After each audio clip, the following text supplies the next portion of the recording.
All right. I want to now turn the attention, the focus, onto the music industry.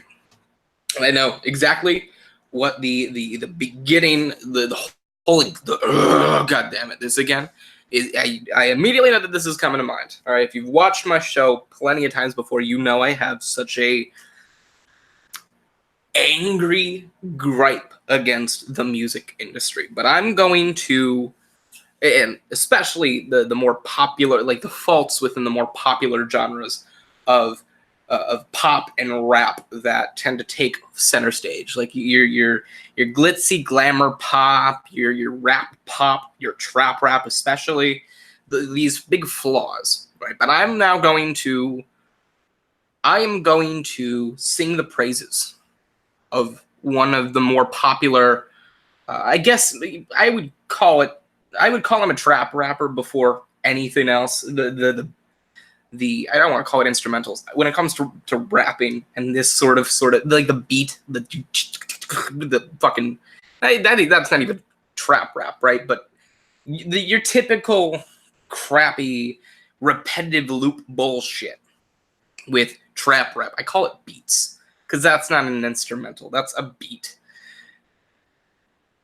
He raps over, or at least with Old Town Road, he raps over a very stereotypical, simple trap rap beat loop, right? The way he raps with this sort of mumble in he's more legible than most trap rappers, or at least in that song he is song. But in most facets, right? Most of what he does falls into trap rap instead of any other genre.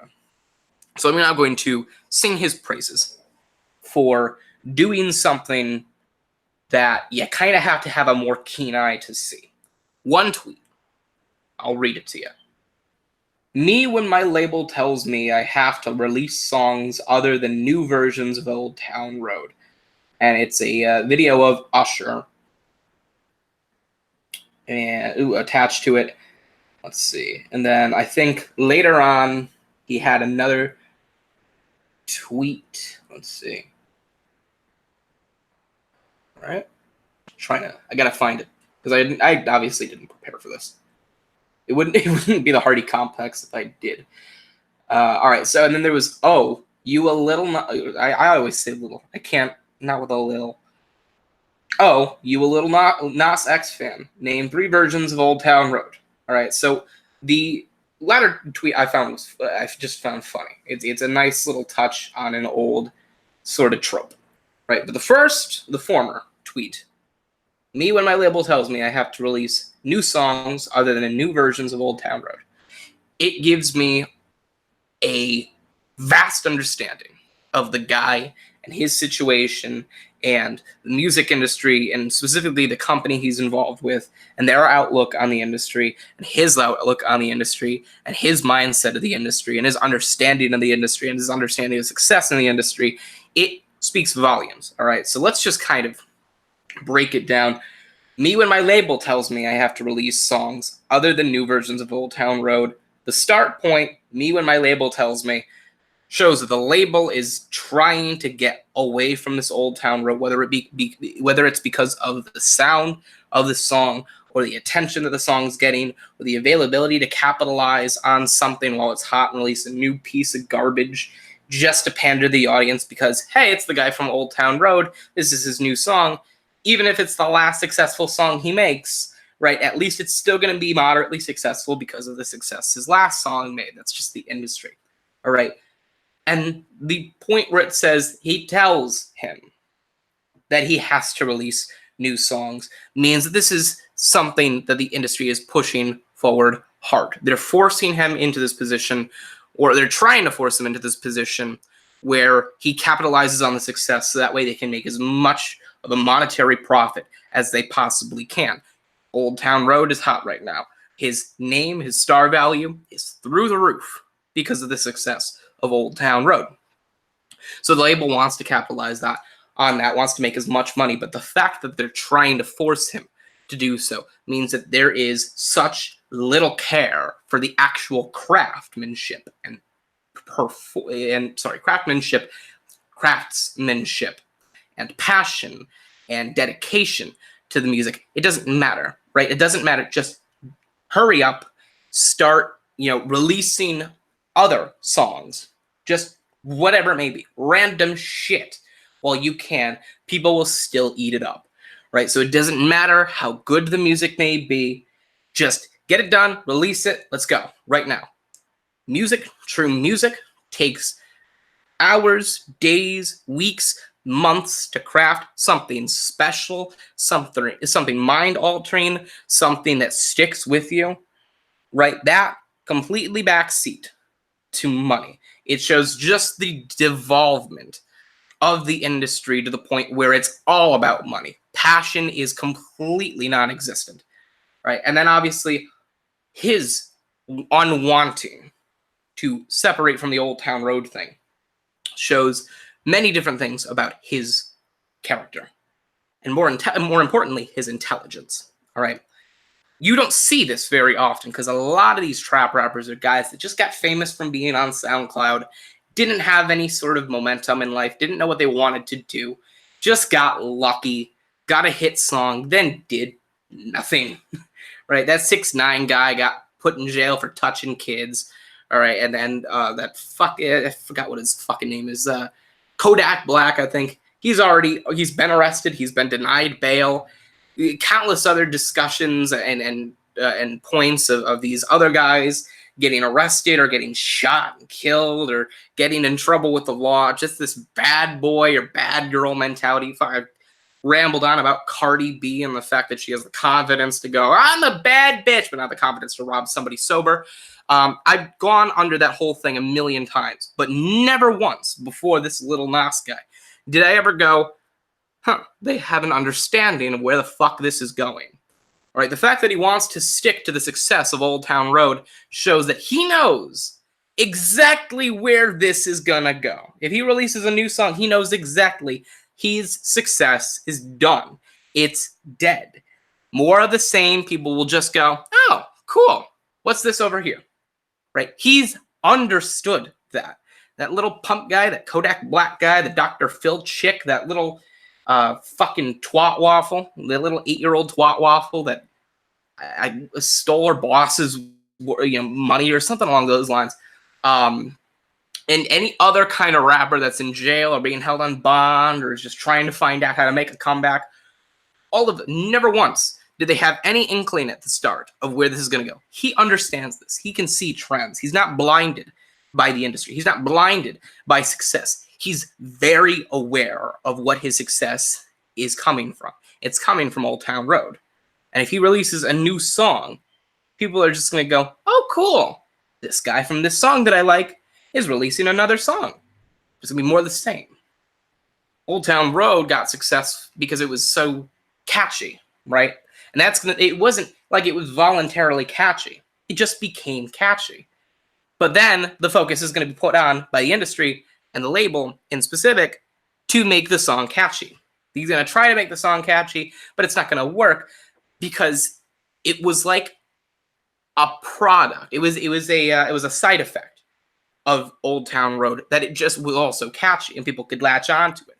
It wasn't the focus, but you're going to put the focus just like they always do, right, on it being catchy, and it's not going to be catchy because it's forced down your throat. Even though trap rap fans that just love the music are dim-witted dumb fucks, at the end of the day, they have an inkling of intelligence to go, oh, well, this is supposed to be catchy. I mean, hey, let's swivel the hips and shake the ass, but it's 3 days later. Fuck it, we'll go to this point. He's got that understanding. He is light years ahead of every other trap rapper that dropped out of high school and, couldn't spell anything for the life of them, right? He made Floyd Mayweather look like a genius. That is something unprecedented. And the fact that he just kind of put that on Twitter for everybody to read into and understand just how fucked up the music industry is, I don't even know if he really realized it, but I wouldn't put it past him. One of the few people that I wouldn't put it past to actually understand what he was doing and just be really quiet about it, right? But he just completely put the industry, the whole trap rap scene on blast. The fact that, yeah, they want me to say fuck passion, fuck craft, and just make something catchy and make something cool and yeah, put it out to the world and whatever. And there's just that in that tweet. It was just waiting for somebody to come around and see just the hidden detail marred underneath it and masqueraded beneath its surface level. Lil Nas understands that his success is going to die out after Old Town Road if he doesn't do something that other trap rappers have failed to do, right? Break off. Be successful by doing your own thing. Break the mold of just one song after another until you get arrested or put in some sort of celebrity altercation because you're no longer, once you've resorted to your career being, she got into a fight with this celebrity, you're done. It always tends to be, women, because men just tend to have a fight about it. Women are the petty ones that just kind of stick back and stick to words because they won't actually, use the term throw hands. Right? That fucking Dr. Phil chick chucked a drink at some chick at a gala or something along those lines. That was pretty much the brunt of it. That's all that happens. Guys just fight, or guys just try to ruin each other. It's not any petty bullshit. It's something where you aim for the jugular. It's not like 14 punches to the rib cage. It's one blow to the dick and a knife to the goddamn gullet. All right. Once you've resorted to that, it's all downhill from there. He sees this. He understands this. And the fact that he has the intelligence enough to not be blinded by that. And after a few days following that tweet, he was performing for a bunch of kids at an elementary school. Shows that he has the right mindset. He has the right heart. He's got a good heart. It seems very clear and evident by that. And he's very intelligent by the fact that he can see this, spot this, and know where the trend is going. I've never heard him talk, never heard him in an interview. I would not be surprised if he was a very cleverly worded individual. If I could, like that little pump guy, his interviews always be like, you can't understand what he's saying. And that fucking 6ix9ine guy, his little clip bit from the interview, he goes, stupid. That fucking, that emphasis on a specific vowel, it just shows like there's this sort of, this attitude within somebody that they don't mean to show through their verbal dialogue, but it just gets shown, tenfold by the people that can pull it apart. I would not be surprised if this guy sounded like he could hold an actual conversation, an intelligent conversation that can go very far into detail and be very emotional and very, thought-inducing and very well-crafted. I would not be surprised if he's the kind of person I could sit down, have a beer with, and just talk until the sun comes up. Right? That is the sort of feeling I get from this guy. And he's one of the very few people, I would go on to say, he's probably accidentally become this martyr of sorts for individuals just looking for some definitive proof to expose the industry. I would not be surprised if he gets labeled this sort of forefather of the death of trap rap without even really meaning to, unless this was purposeful, But the fact that the guy has the intelligence that so many of his predecessors did not have, the fact that he's aware enough of not only what the industry is going and where the industry is going, but he's aware enough to see what his audience is going to do. And he's not going to put them on blast. I'll release the second song. You won't give a shit. And throw me by the wayside. He's quietly working them. He's buying their attention and earning it. It's not like he just paid for it and fucked off, right? He's actively promoting everything he does. He's being a smart, very strategic, very crafty individual, and he's doing it in all the right ways. He's a guy that I think could be one of the very few beacons of light within successful music. I've called Billie Eilish the same thing. Snail Mail, I've said the same way, but she's not necessarily in the forefront of that. Sorry, I'm just going to fix the jacket up here. There are very few beacons of light in the industry. I, so far, am placing Lil Nas above, the rest and just putting him into that beacon of light category. I would not be surprised if his star was elevated in some way in the coming days and weeks and months because of his understanding of the industry and how he's quietly working it in his favor. That's strategic genius, and much praise, and many quick claps to him. It's one of those things that I think the industry has been sorely lacking, and the fact that you now have somebody with a brain, or someone that seems to have a brain, involved in the mainstream. I am very excited to see where that goes. Don't like his music. Not the biggest fan of his music. Hope he maybe changes it up a little bit. That would be interesting. I think that's what he's going to do, because he's got the understanding that he can't just release the same thing again and get the same success. So he's probably going to try to change it up a little bit and hope it kind of sticks. It's going to be something that people will notice because it'll be definitive, but it won't take anything away from what he's done. Probably just make it better, if we're being honest with ourselves. But I would not be surprised if he continues this success just by quietly being a genius behind the curtain. So much respect for this guy for being intelligent enough to see trends and not be blinded by the pearly white smile that the industry pushes forth ahead of everything. So well done to him. Yeah, I'm excited to see where his future goes within the industry.